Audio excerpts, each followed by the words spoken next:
এবার বিপিএল এ নতুন এক সাকিবকে দেখা যেতে পারে। চোখে চশমা পরে সাকিব আল হাসান বিপিএল মাঠে নামবেন এবং ব্যাটিং করবেন এবং বোলিং করবেন। চোখের চিকিৎসায় যেতে হতে পারে তাকে লন্ডনেও।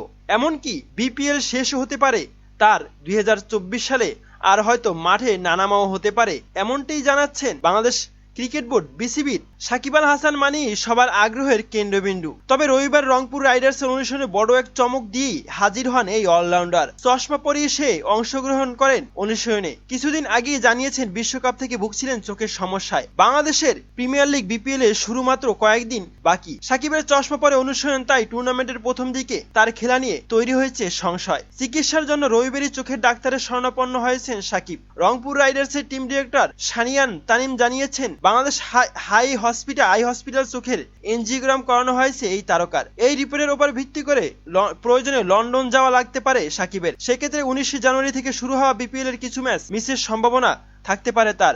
প্রিয় দর্শক, সাকিব আল হাসানের চোখের সমস্যাটি আপনি কেমন করে দেখছেন, এবং সাকিব আল হাসান যদি বিপিএল না খেলতে পারে তাহলে রংপুর রাইডার্সের কি দশা হবে, এ বিষয়ে আপনার মতামত কি জানাতে পারেন কমেন্ট বক্সে। ধন্যবাদ।